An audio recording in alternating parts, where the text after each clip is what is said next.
Right.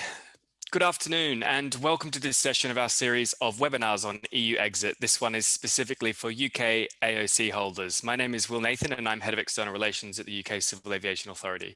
You can find the full list of our webinar series at our dedicated microsite. For those of you who haven't been there, which I'm sure most of you have, it's info.caa.co.uk/EU exit. That's info.caa.co.uk/EU exit. First, can I start by apologising for having to reschedule this particular webinar from last Tuesday. This was down to an urgent diary clash that couldn't be moved at the last minute. Today, we'll be hearing from David Kendrick and Barry Mooney on the issues affecting UK AOC holders, specifically if there is no agreement reached between the UK government and the European Union. There'll be time at the end for a question and answer, but do feel free to submit these throughout the session using the button at the bottom of your screen. Depending on how many of those questions we get, we may not be able to answer all of them, but we'll certainly do our best. And finally, just so you're aware, we will be recording these sessions and making them available to all participants, as well as those who couldn't make it afterwards. Now I'll hand directly over to David, who is Head of Airline Licensing here at the UK Civil Aviation Authority. So, good afternoon, everybody. It's pleased to see such a large number of you are able to join us this afternoon. And I suspect I was probably guilty for the reason that we had to defer it. Regrettably, I'm afraid talks are ongoing with the EU, and consequently, we are not necessarily able to plan everything quite as we might like, because the talks take place at short notice, and we therefore need to be part of those so that we can actually be there on your behalf. So there's a number of things that we're going to talk about this afternoon. The new regulatory framework, what access would actually look like on the basis of our current understanding of negotiations. My colleague Barry Mooney will be talking about the Bilateral Aviation Safety Agreement, the BASA. We're going to talk about the scope of that agreement, and then, as Will very kindly said, there'll be a question and answer session at the end. Next slide, please. So the UK formally left the EU on the 31st of January, and Brexit has therefore now taken place. And we are in what we call the transition period. So during the transition period, as many of you will be aware, EU rules still apply in the UK. And it is a process during which we seek to establish what our long-term relationship will look like with the EU going forward. Now, that transition period ends on the 31st of December, and there's a whole series of exercises that have been taking place to prepare the UK for exit at that particular point. The EU Aviation Acquis that you are familiar with largely will be retained, but they will be brought across into UK law. And we are currently, as I mentioned earlier, in negotiations for a long-term relationship with the EU, and we'll be setting out that in a little bit more detail going on. Next slide, please. So I mentioned earlier that the intention is that much of the legislation that you will be familiar with will be brought across into UK legislation. Currently, under the arrangements we have with the EU, when a regulation is actually approved, it immediately becomes effective into UK law. That, of course, obviously, that relationship changes as a result of our exit. And in 2018, the Withdrawal Act was brought into existence, the effect of which means that on the moment of the UK departing the EU, which is on the 31st of December, so let me step back there. It's not actually departing the EU because that's already taken place. It's the end of the transition period on the 31st of December. Then the EU legislation comes across into UK law. Now, it's not exactly the same as the EU legislation that you are familiar with. There have been a number of changes that have had to take place in order to actually make it fit for purpose going forward. So, for example, there are references to ability to write to the Commission, or areas of the law that talk about the relationships that you actually have between member states. We are no longer a member state, so clearly they need to be amended as part of that actual process. And the way those amendments have actually occurred, and you've probably heard our legal friends talking about it in the media, there's a number of secondary instruments that have been brought into effect with some additional powers that the EU that the responsible minister has in order to ensure that the regulation that's brought across actually remains as flexible as possible. You may have heard a reference to Henry VIII powers. Generally, that is a legal reference to the fact that the Secretary of State, in our case it's the Secretary of State of Transport, has limited flexibility granted to him by Parliament to actually adjust the legislation should there be issues occurring without actually having to go back and seek additional permission. So if we find that there is a problem that we need to address relatively quickly, it may be that in bringing across the legislation, we have omitted something or we need to flex something to reflect the reality of our new status with the EU. Then as part of that actual process, the Secretary of State has the power to flex the legislation to ensure it actually achieves what we seek to achieve. Now, the substantive elements of the regulations are unchanged, and there is a process going on at the moment to actually consider what a consolidation of that legislation might look like, and that's something that the CAA will come back to at a point in the future, because obviously we are looking to see the legislation that affects us and what we might actually be able to do to help you in that area, because we are aware that there is the risk of confusion because EU legislation will sit there, UK legislation will sit alongside it, and there is obviously the danger that one might be transposed for the other. So we want to be very clear as to what legislation you will need to abide by for as a UK operator going forward. Next slide, please.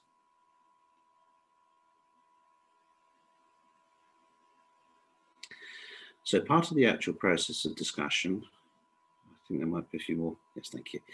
So part of the actual process of discussion with industry as a whole is what the end of the transition period will actually look like. And in that regard, obviously, the UK will become responsible to develop a safety policy and regulation.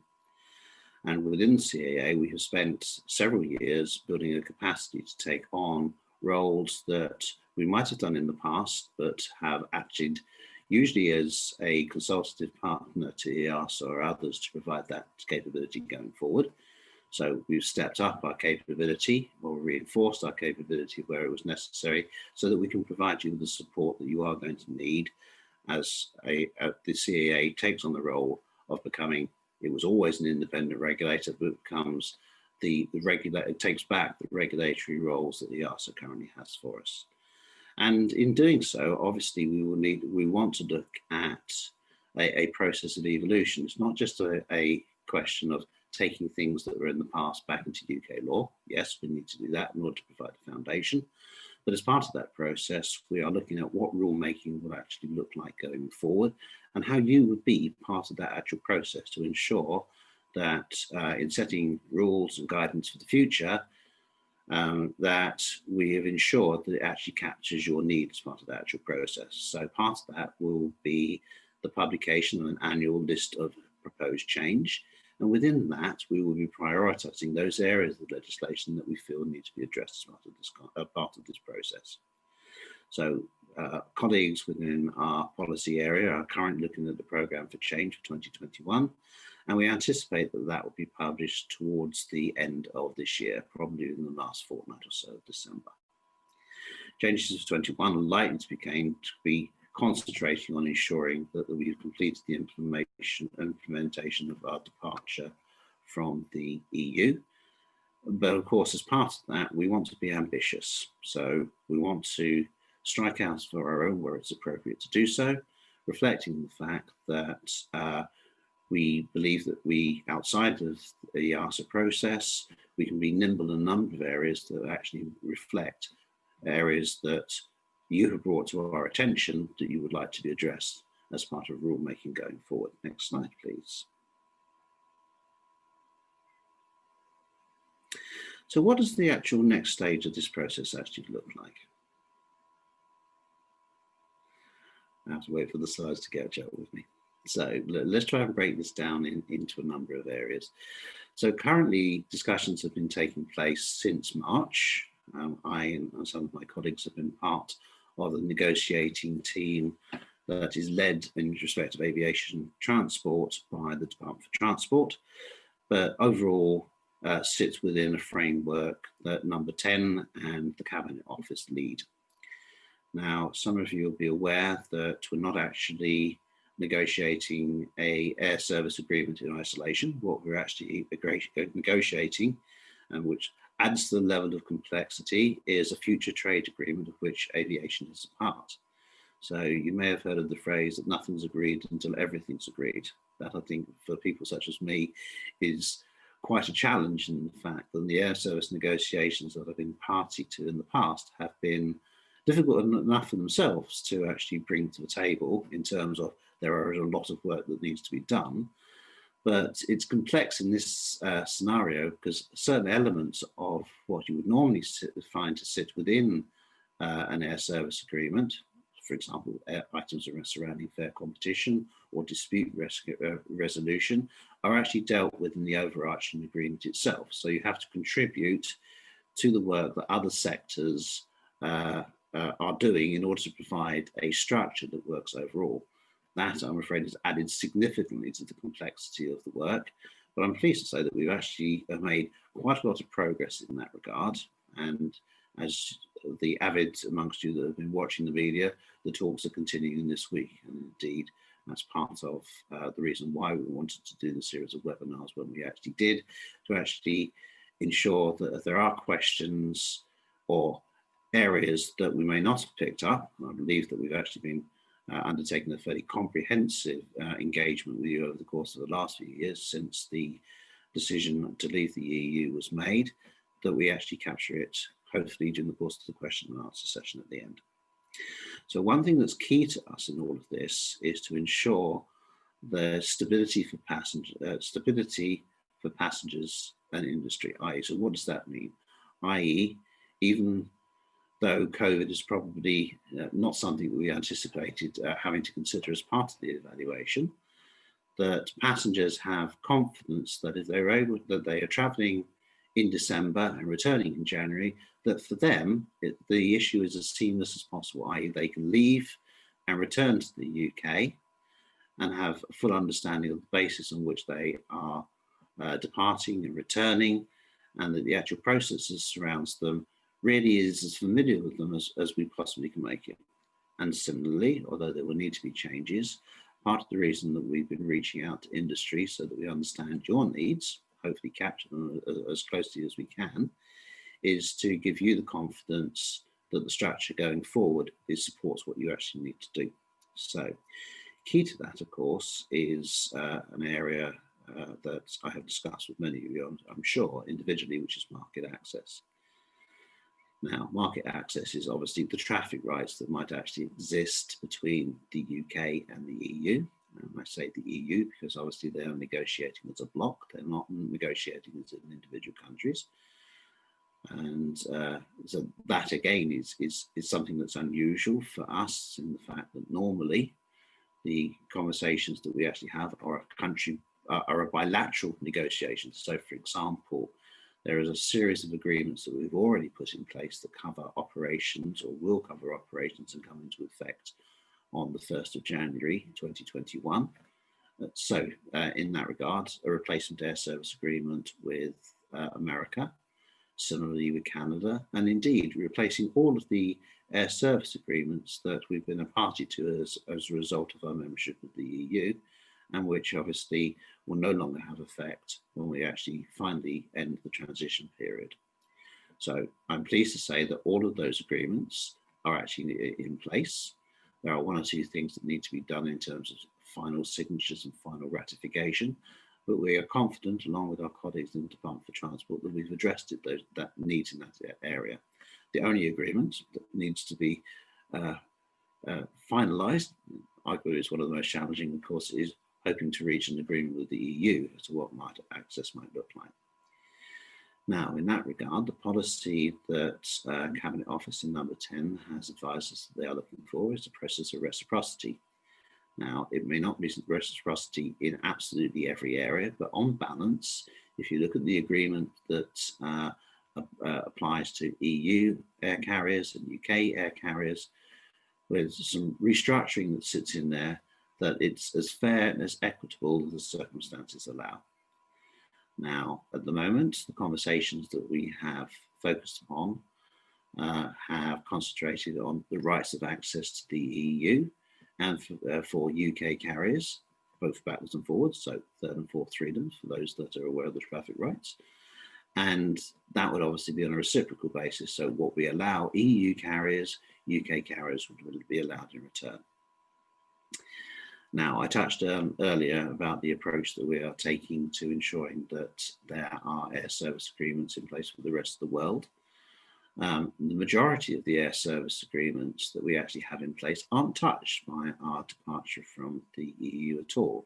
So there's roughly about 150 agreements that the UK has already had in existence that remain in existence and were unaffected, obviously, by the UK's decision to leave the EU. And in many ways, I think this sector is well served by our colleagues in the Department for Transport, because the negotiators that sit there have a lot of experience in actually dealing with air service negotiations and have been able to bring that experience across into the talks that we're currently having. Now, I've been approached on a number of occasions by carriers saying, well, where does that leave operations within the EU itself? They're currently maybe operating, say, for example, services between Paris and Berlin. And similarly in reverse, EU operators that do services, say, London to Edinburgh. Now, under the arrangements that are currently in place, cabotage on either side at the moment, and obviously we stand by the fact that we were always open to negotiation that allows benefits on either side. Cabotage is not actually on the table. It is not something that is going to be given at either end on the basis of the negotiations that they currently stand. Now, I'm not going to say never, because obviously we are looking to be ambitious in the agreements that we're actually setting in place. There's an opportunity, of course, to ensure that either side can gain from additional traffic rights and that there are benefits to UK operators from doing so. Then there's something, obviously, that the government would actually consider as part of that.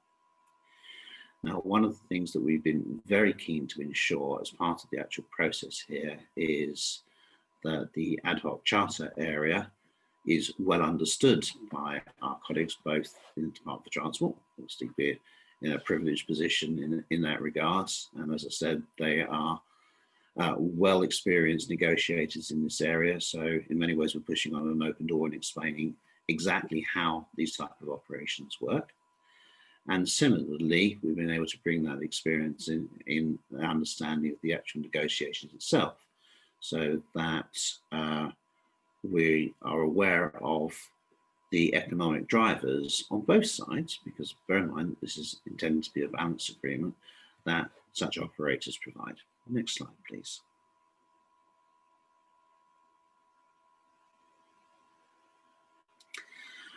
So bear in mind that we are leaving, the final departure date is on the 31st of December this year. One of the things that we are bilaterally reaching out to operators, UK operators at the moment, is to ensure that they are prepared for that change.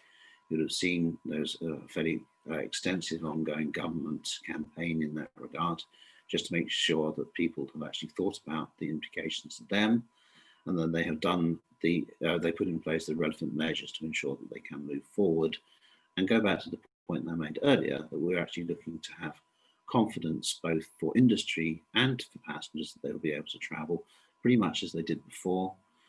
And obviously, as part of that actual process, if there are issues that have arisen as a consequence or areas of concern, then we are very happy to pick those up and have individual conversations with the operators concerned and see what we may be able to do through the conversations that we will undoubtedly be having with our counterparts in other member states as part of adjustments to ensure that we have a full understanding of the system that will be applied to UK carriers, because there will be a need for permits. I'm sorry for that, regrettably. Brexit does actually mean that we have an element of more bureaucracy. We are seeking to ensure that the administration that surrounds that is as light as possible, and we are advocating that to our counterparts in other member states, or previous member states, should I say. And similarly, because obviously it's a position of ensuring that either side has a transparent understanding of the process that will apply to them, we have spoken to a number of EU operators who are based in the UK, explained to them that the situation will change and that they will need to be reflected in how they manage their business. Now, one of the things that I am very keen to push, and one of the reasons I was very pleased to be asked to speak today, was the need to ensure that you have in place preparatory measures such as an EASA third country operator certificate. So we become a third country as of the 31st of December 2020 to the EU. And in order to continue services into the EU, all UK air carriers are going to have an EASA TCO. Now, there is a process for that, which is detailed on the CAA's website. I'm sure we will be happy to provide a link on that sort of later as part of the follow-up to this session. But the fact that you may have applied for a TCO in the past from EASA, I would encourage you to go into the account that EASA would have created for you and ensure that all of the information that you have there is up to date, because you may very well have applied for your EASA TCO 18 months or so ago. That information within that portal, as they call it, has to be kept up to date. I would encourage you to actually ensure that it is, because otherwise it may actually slow the process by which they will issue the TCO to you, which we understand will occur during the last week or so of December. We are obviously pushing for that to be as soon as possible, and I understand that as part of the EASA TCO evaluation process, they will indicate to whoever has applied that they actually have passed the requirements, but they did not intend to actually issue the TCO at that point. We're seeking to encourage them to the contrary, but that hasn't changed at the moment.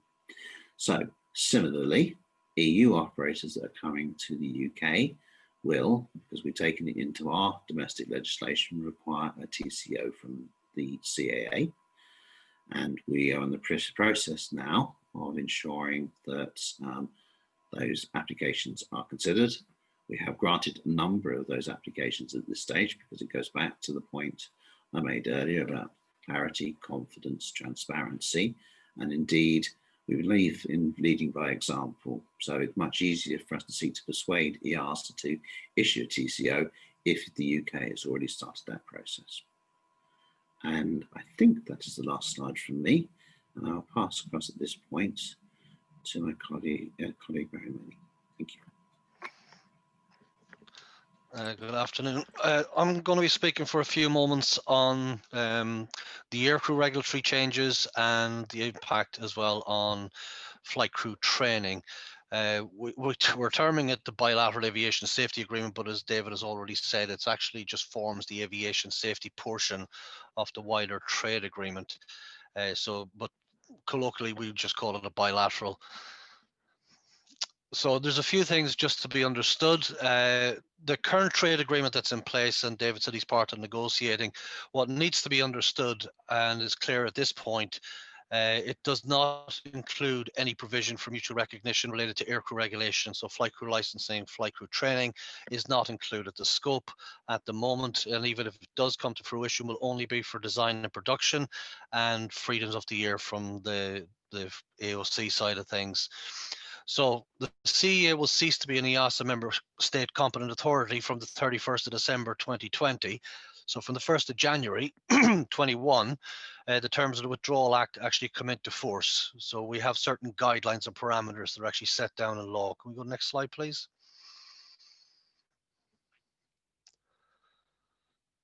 So from the 1st of January, UK CAA EASA licenses automatically become UK Part FCL licenses under UK law and they remain fully ICAO compliant. So that will be under the terms of the Withdrawal Act, and I'm going to show you some of that legislation in a couple of minutes. The references to the European Union will be removed from the CAA licenses upon application or whenever the license is next submitted for a variation of privileges or details. So the next time the license comes in, change of address, add a new rating, the license will go back out with the European Union reference removed from it. And it is a very, very subtle detail that it is between an EASA license and a UK license is literally 2 words. In order to fly a UK registered aircraft, the pilot must hold a license or a validation issued by the UK CAA, and that's a requirement under UK law, but also it's an ICAO requirement, Article 32 of the Chicago Convention. Regarding the validation, I'll touch on that actually in a few minutes, but you will require either a UK license or a UK CAA validation from January to fly a UK registered aircraft. We will next slide, please. So a lot of the questions we seem to be getting seem to be coming in asking us, what will EASA recognize? What will member states recognize from the UK side? The only thing we can say is that they're playing a very good game.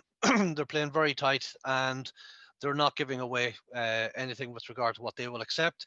So from the 1st of January 2021, EASA and member states will no longer recognize. We have to take this as being the position unless they actually change their mind or come to the agreement in the meantime. So UK EASA licenses, instructor certificates, UK examiner certificates, UK AME certificates for medicals, UK ATOs, CAA certified or UK certified FSTDs will not be recognized for flights in EASA member state registered aircraft or for training or testing of EU license holders.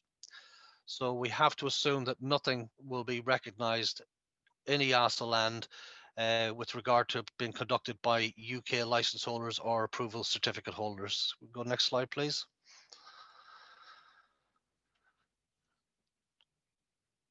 The text I'm putting up at the moment is actually from the Withdrawal Act. It's the Transitional Arrangement, Schedule 3, and this really defines what we can and cannot accept and what we have our flexibility within the legislation for the 2 years from when we leave. The transition period ends on the 31st of December. So this is what frames all our decision making with regard to what we can accept from the European Union with regard to aircrew licensing. And I want you to focus for a second on paragraph 2, which basically says license approvals, certificates or approvals issued by the European Aviation Safety Agency or by national competent authorities, which continue to be in force and effect on or after exit day, is to continue to be in force or effect after exit day for the remainder of its validity period up to a maximum of 2 years. And that's a very crucial piece of text there.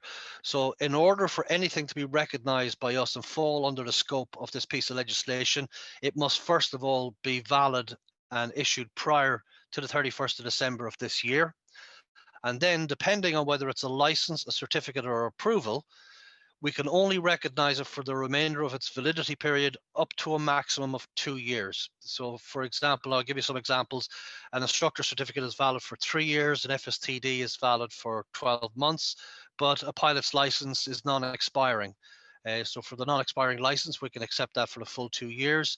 For the instructor certificate, we can accept it for the full 2 years. For example, if it expires after 2022, if it expires in June of next year, we can only accept it until June of next year.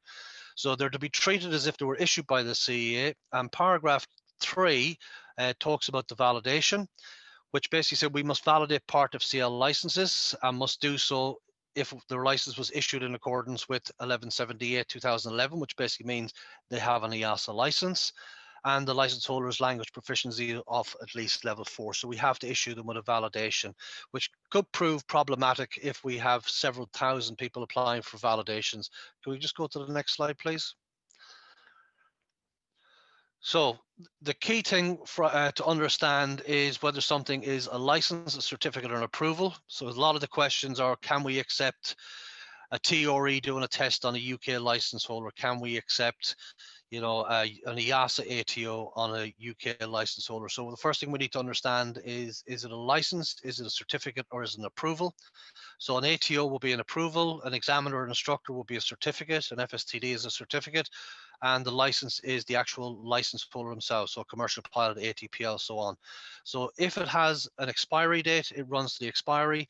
Things that are issued that are non-expiring, ATO certificates are non-expiring, licenses are non-expiring, we can accept them for the full 2 years. So before any pilot, when I say part of CL, and the EASA part of CL, which comes under the scope of paragraph 2, is used outside the UK on an aircraft registered in the UK, it must be validated. So a general validation will be published on our website for the 1st of January that can be utilized, downloaded by any EASA license holder, subject to their license being valid on the 31st of December. So for EASA license holders that do have a license at the moment, they can just download the general validation and it will allow them to exercise their valid privileges from that EASA license on a G registered aircraft. Can we go to the next slide, please? What needs to be understood is the purpose of this 2-year recognition and provision within the statutory instrument. It's not to maintain the status quo. It's not to allow people to push things down the road for 2 years and just carry on regardless. It's not giving recognition that a EASA license is in any way superior to a UK license. The purpose is actually to give 2-year recognition to provide continuity for pilots, operators, to allow them sufficient time for their EASA qualifications to be reissued by completing the UK CAA requirements and processes. To give you an example, I mean, there are several thousand flight crew licenses that have migrated across as part of companies or individuals considering the appropriate mechanism to de-risk their future employment privileges. A lot of those will come back. It takes time to obviously reissue things. So the 2-year window is considered the appropriate amount of time in order for EASA organizations and individuals to come into compliance with the UK requirements. So the one thing to note is only EASA licenses, and including any associated ratings, certificates of approval that were valid, issued and valid prior to the 1st of January are included within the scope. So if somebody gets their initial commercial pilot's license issued in the EASA land in March of next year, they cannot use the provision of these transitional arrangements. They have to meet the UK requirements. Can we go to the next slide, please? So this is just to kind of help you visualize. We've broken it pretty much into the 3 buckets. So licensed certificates and approvals, and under licenses, it covers everything from LAPL, PPL, CPL, MPL, ATPL, SPL, and BPL.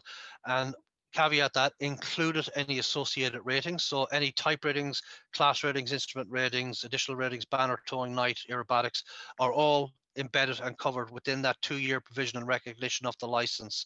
So for an EASA license holder, if they revalidate their type rating in February of next year, or even if they renew a currently expired type rating in March of next year, as long as the license itself was valid before we leave, the privileges contained within that license may be exercised for the period of up to 2 years. For certificates in this, we look at instructor examiner certificates, AME certificates for getting your medical completed, or UK AMEs doing EASA medicals or vice versa, and FSTD qualifications. The UK will recognise the AME certificates up until the AME certificate expires. I believe they have up to 2 years, so it will be very much dependent on when the EASA AME certificate expires. I have heard some quite bizarre and interesting scenarios where some member states have stated that if a UK license holder has revalidated their UK medical using, or sorry, their EASA medical using a UK AME, they will only recognise the validity of the medical until the 31st of December, because on the 1st of January that AME is no longer recognised, which sounds wonderful in theory until you realise that the certificate was issued at the time legally by the AME for a period of 12 months. And the test question for any EASA member state, in case you do encounter it, the test question to come back to them is to say, don't worry about the AME, he's no longer qualified because he was killed in a car accident 2 months ago. Your medical does not depend on your AME remaining valid. As long as he's valid at the time the certificate is issued. The FSTD qualifications, again, there are a lot of EASA ATOs, and indeed there are a lot of UK ATOs that are using EASA qualified certificates. Those certificates will be recognized until the device is requalified, which will be sometime in a 12-month period. We have already put guidance up on our website of how that can be done. The process will not be a full initial FSTD qualification, and it won't carry the initial costings. It will be treated basically as a requalification or revalidation process for the FSTDs. So any organizations, representatives here, if you have an AOC or if you have an ATO that has non-UK devices listed on your certificates, you should review what you have qualified and then look how that is going to impact on your operation for the next 2 years. Do you want to have those devices requalified if they're your own, or if you're using them as a wet lease or a dry lease from one of the other operators within Europeland, that you could actually come to arrange with them for them to have the device requalified and have a UK certificate issued. At the moment, I mean, to give you an indication, we've already identified approximately 200 devices that are used either by UK AOCs or ATOs that do not have UK qualifications, and a significant number of those will actually need to achieve UK qualification, and it becomes a completely economic issue for the organization, but the price is actually relatively cheap when you took the administrative and requalification costs in order to maintain the contracts for the training of the UK qualified air crew. Again, I said instructor and examiner certificates. They will be recognized within their validity period. So both are recognized up to 3 years.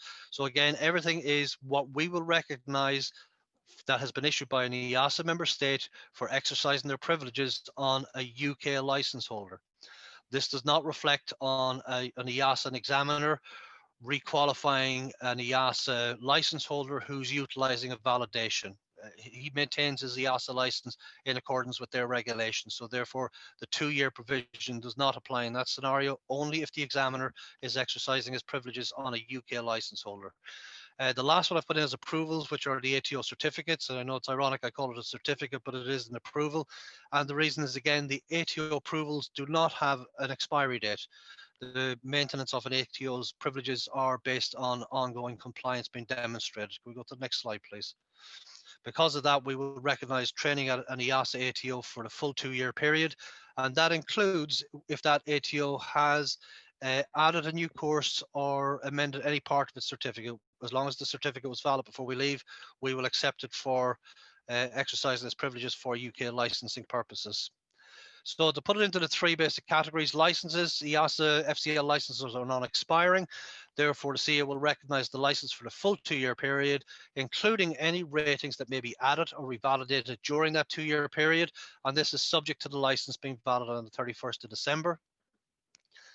For certificates, EASA instructor certificates have a 3-year validity, so we will only recognize them until they're revalidated if the validity expires before December 22. FSTDs are valid for 12 months, therefore we'll only recognize them until their expiry date. And the EASA ATO approvals are non-expiring, therefore we will recognize them for the full 2 years as long as it was in force when we leave, and that includes any amendments made during the 2-year period unless the approval is revoked or suspended during that time. Next slide.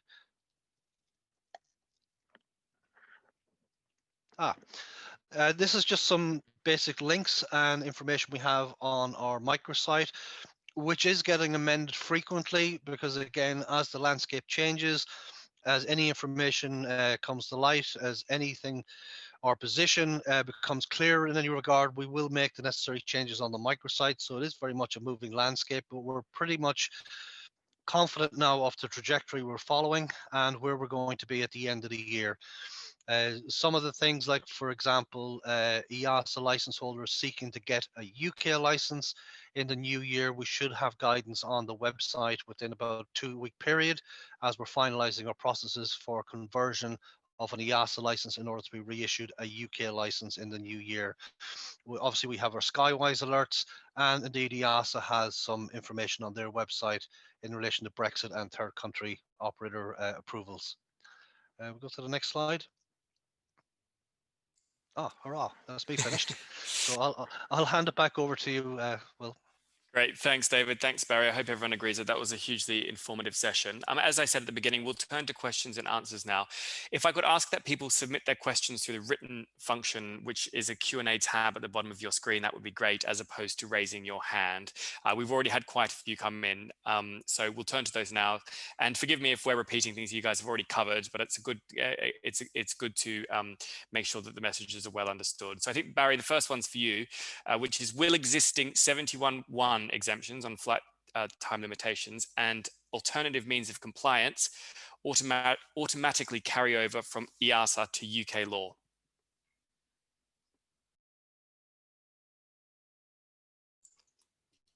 It's my understanding any current exemptions will be transferred across into UK law, yes. Great, thanks, Barry. We'll stay with you. Will you accept EASA state-issued licenses for UK licenses after the end of this year? Will this require skills tests and ground exams? Oh, nice question. So break it down again, full question. Yeah. Will you accept EASA state-issued licenses for UK licenses after 31 December this year? And will this require skills test and ground exams? Okay, that will be very much, it depends. So I'll do a piece by piece because the way it's described is a little bit vague. Will we accept the EASA licenses issued for a UK license after? We will have a conversion process that will allow an EASA license holder to have credits against the UK licensing requirements. The amount of credits will be dependent on, we've broken it down to 5 possible processes at the moment. One, whether we have one existing for ICAO license holders, and we've identified 4 for EASA license holders. 2 of the processes will deal with whether that EASA license holder has previously held a UK license and when they actually transferred out of the UK. And 2 of the processes will deal with EASA license holders that have never held a UK license, depending on whether they're single pilot or multi-pilot. So we will have those processes. The second part of that is, will they require a skill test? The answer will be yes. But I'm going to caveat that. There's no reason why the revalidation test conducted by an EASA TRE cannot be used when they're revalidating their rating, for example, in a simulator at some point during 2021, that same test cannot be duplicated and dual purposed, basically.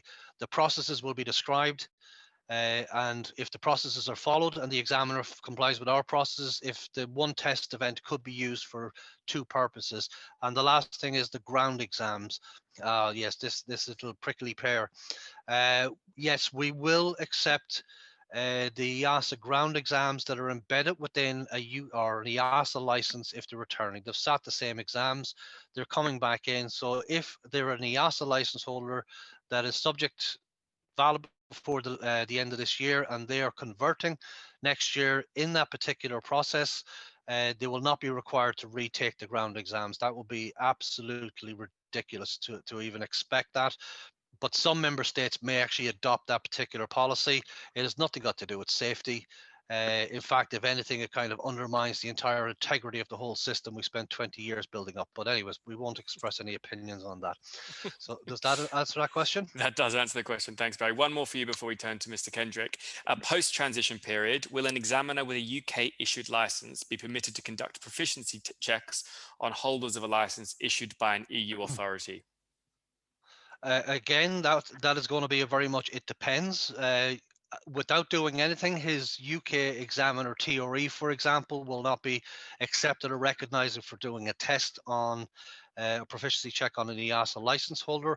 However, there are legal mechanisms available to that examiner for him to apply to a member state now or in January to be issued with what's called 1000C, third country examiner approval, where he can exercise the privileges of his UK examiner certificate on EASA license holders. We're very familiar with this process. We have several hundred third country examiners around the world that we have issued. So the legal mechanism is there.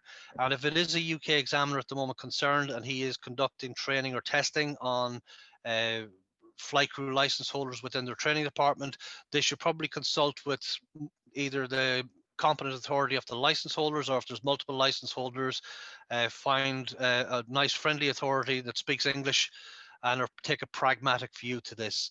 In the longer term, what will be recognized is anybody's guess. We have to understand whatever is agreed and in place at the end of this year is only step one. And one thing we learned in Ireland very early on is when the English come to a finalization of an agreement, it's only the start of the renegotiations.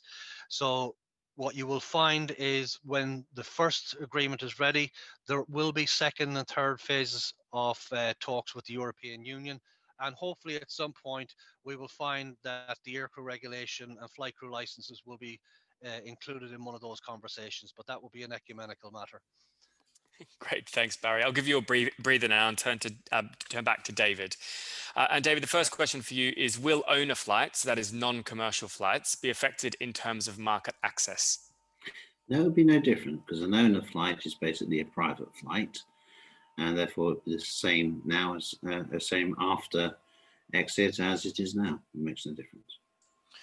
Great, thank you. What about, will operational exemptions issued under UK law after 1st of January 2021 be recognised under the EASA TCO approval? For example, if an exemption is issued by the UK CAA against UK Statutory Instrument 2019-645 AIR OPS requirement, would this exemption be valid for operation into or out of the EU? Could you repeat the question?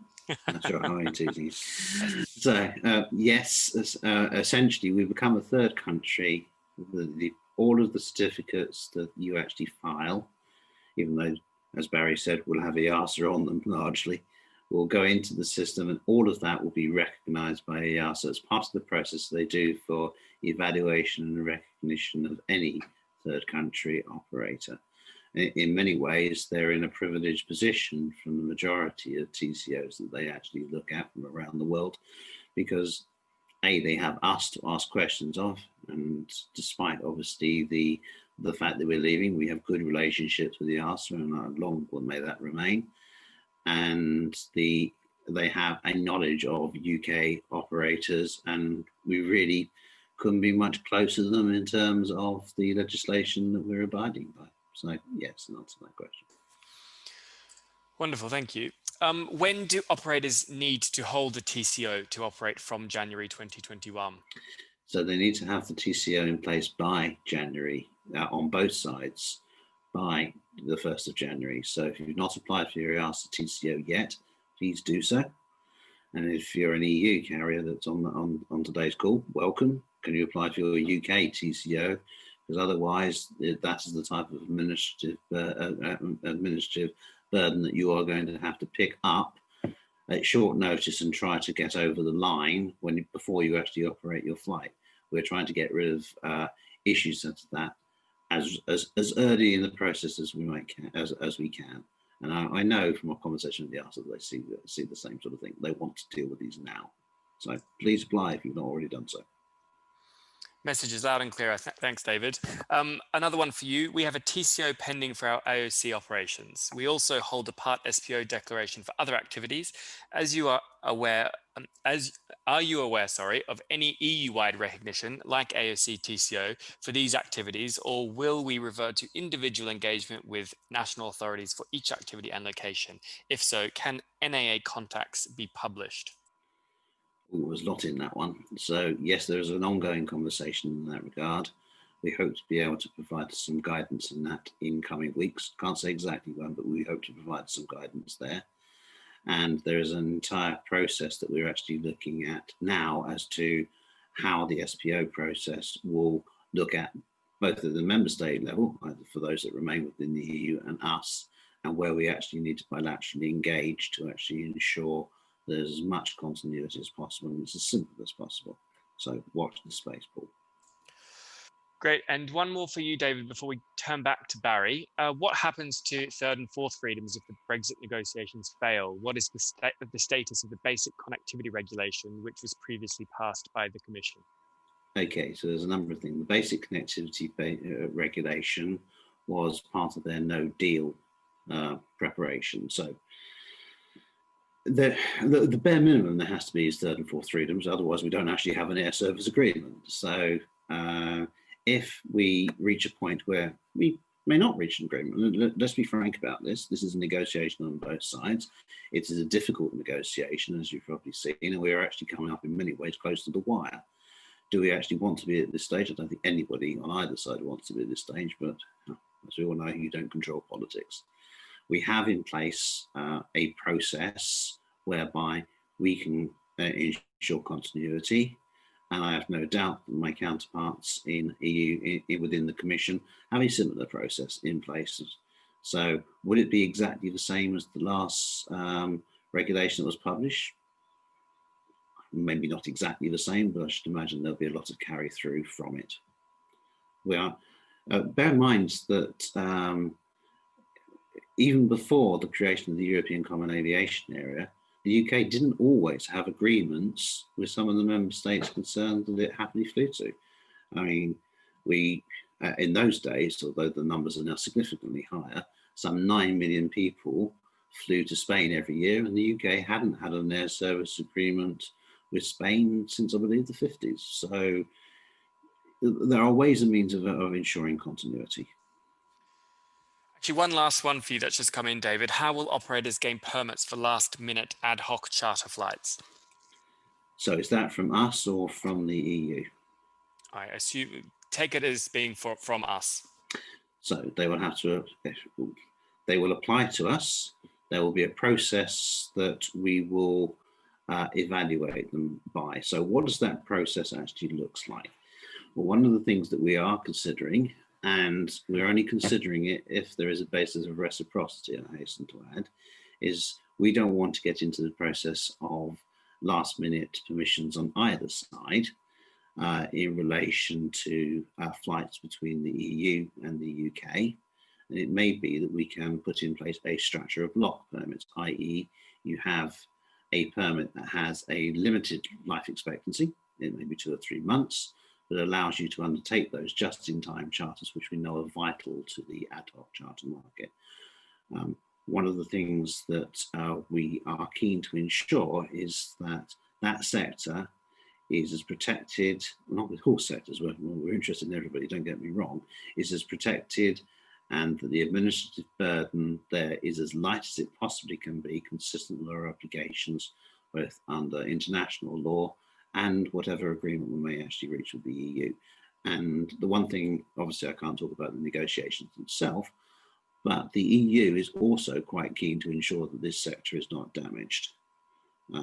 There are things that neither side can actually do about the restructure, but we are keen to ensure that the administrative burden is minimized as possible. Wonderful, thank you. I think we'll turn back to Barry now. A few more questions for you, Barry. So later on in 2021, will a non-UK issued EASA license holder be able to apply for a standalone UK issued ATPL?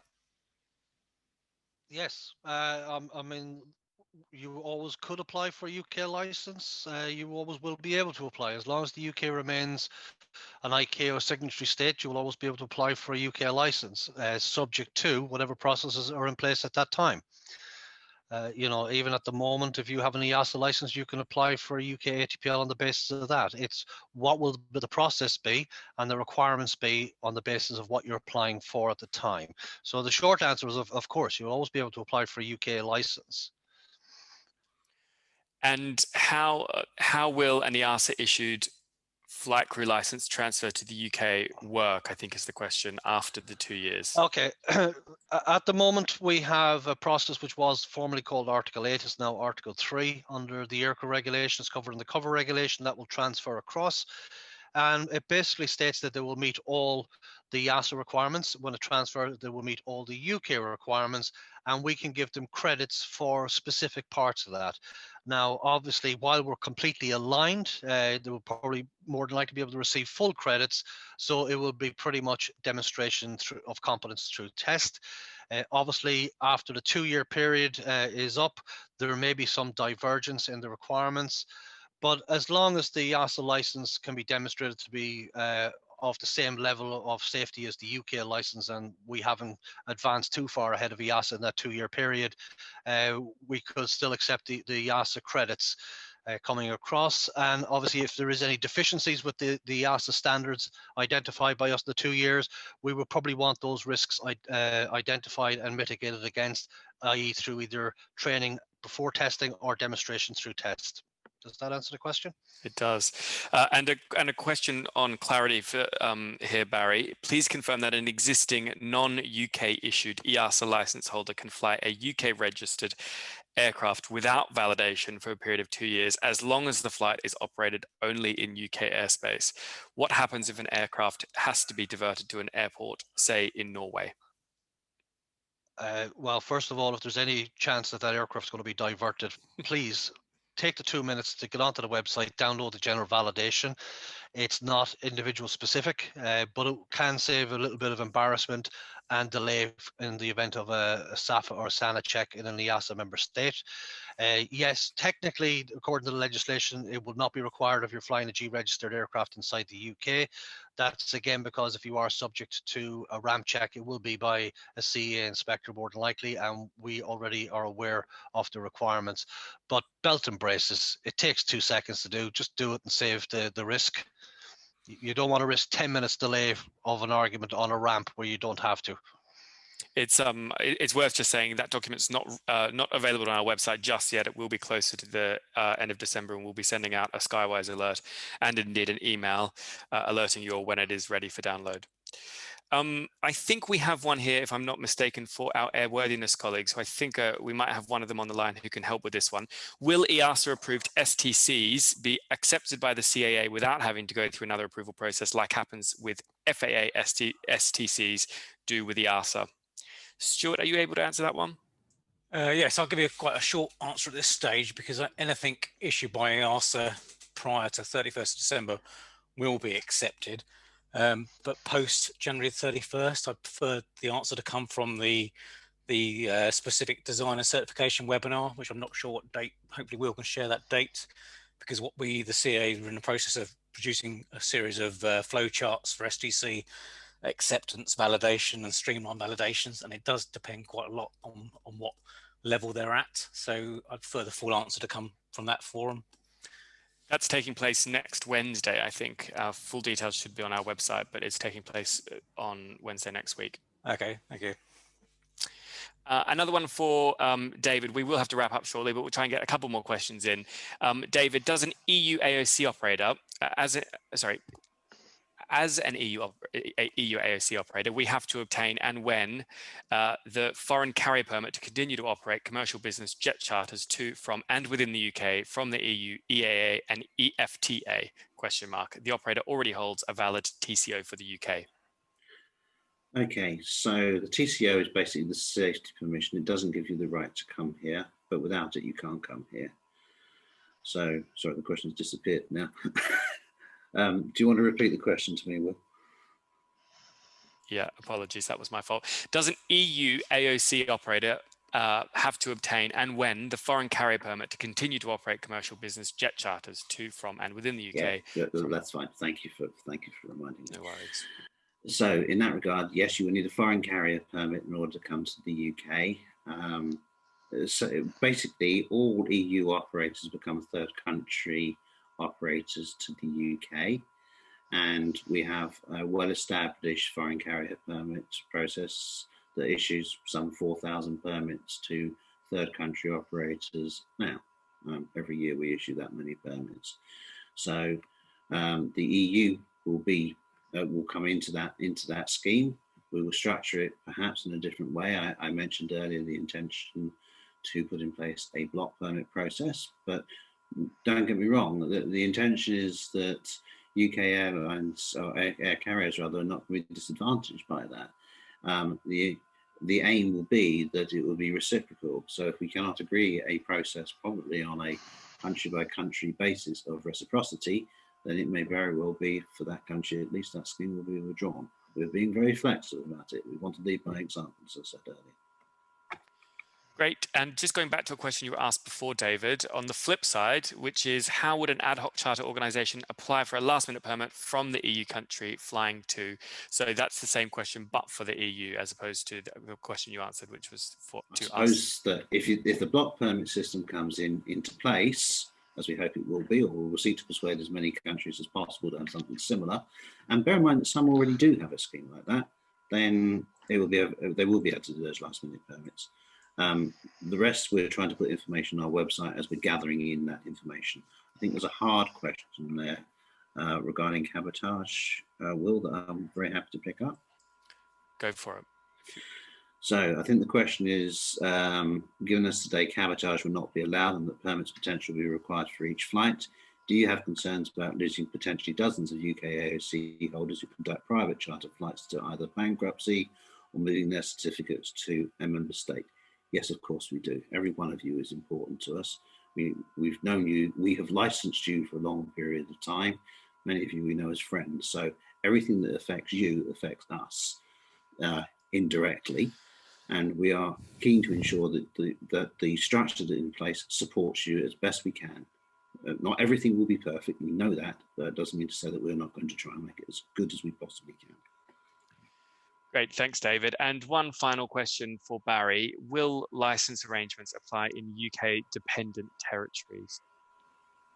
Well, that sounds like a Pip Wolfendale question. Short answer is I'd have to take that away, Pip. But it will come down again. You will have to look at the state of registry of the aircraft you're using. So, for example, if you're using, I presume Pip is talking about the aircraft down in the Falkland Islands, we could take that one offline, Pip. But if you're using G-regged aircraft down there and they don't have a licensing authority, we would have to see what is the regulatory framework in that particular area. And if at the moment you're using UK license holders or EASA license holders in a G-regged aircraft, I can see there being no major issue in continuing, but we would have to take it away and get confirmation from legal for you on that one. Great. Thank you, everyone. Thank you, everyone, for joining. Thank you, David and Barry in particular, for leading us through this interesting conversation. I hope you've all found it incredibly informative. As I said at the top of this call, we have been recording this session and we will be making it available on our website, and we'll be emailing all the participants and those who couldn't make it with the link to it. So you will be able to watch it back if you so wish. With that, I don't think there's anything else to say. All the further information is available on our dedicated microsite at info.caa.co.uk/EU Exit, and I wish you all a good afternoon.